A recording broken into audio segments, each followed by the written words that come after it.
Like to share your opinions, talking big like somebody's listening. Nobody's listening. It's so fun in the games until it isn't. Trust me, I'll hit the ignition. Are you listening? As long as it's with. So what am I late? And your body was so magnetic. Before I knew it, we talked and think about just a cocktail.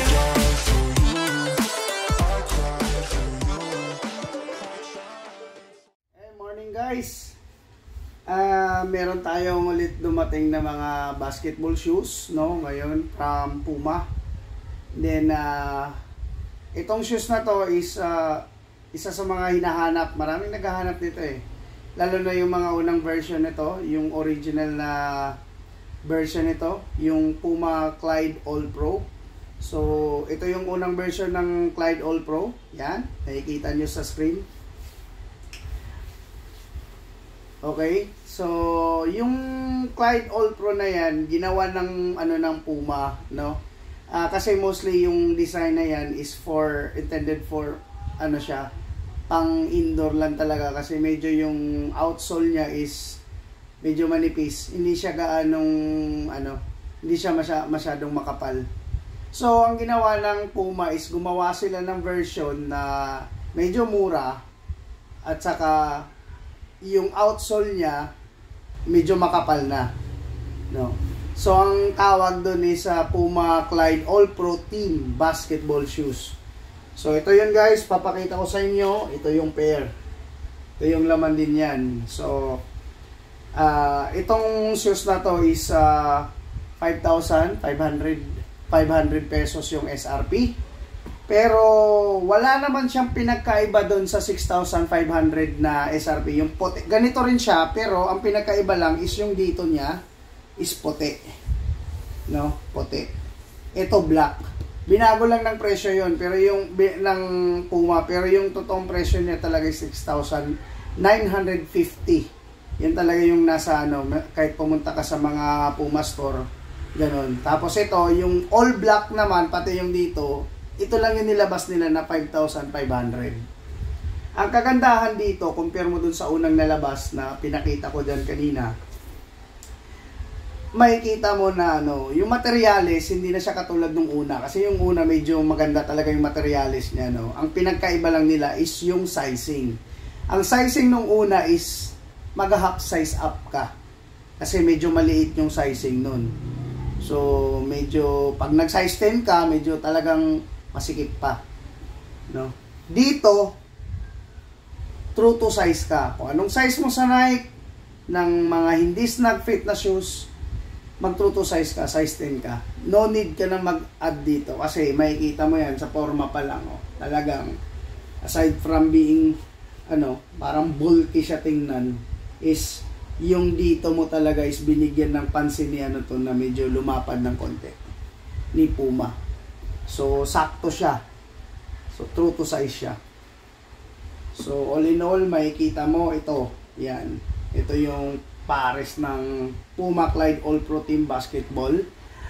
Black cut colorway. Dito makikita natin, isa-isahin natin, no? Ayan. Yung sa mga unang labas na Puma Clyde All Pro, yung 7,800 ang yata, yun yato, 7,800 yung SRP. Makikita mo yung niya, yung portion niya dito sa loob, kulay puti, tapos may ito lang yung parang kumakapit sa kanya. Dito hindi eh. Dinisign lang siya na ganun, pero ito na yung kapal ng niya, outsole. Ginawan lang ng design ng Puma, pero buo yung outsole niya.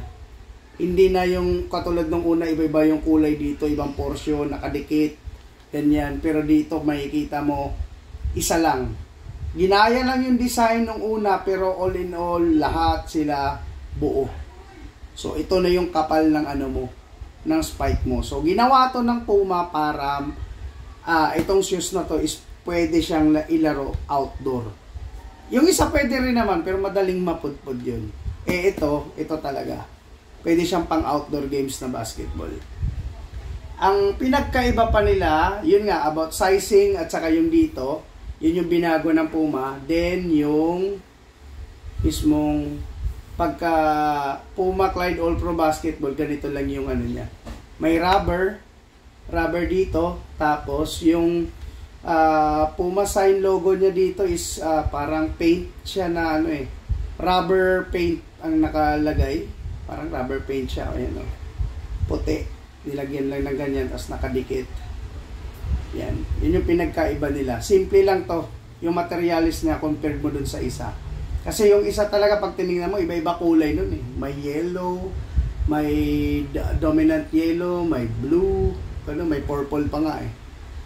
Yung sa isang design na yun. So guys, ito meron tayong size 10, 10.5 at saka size 11.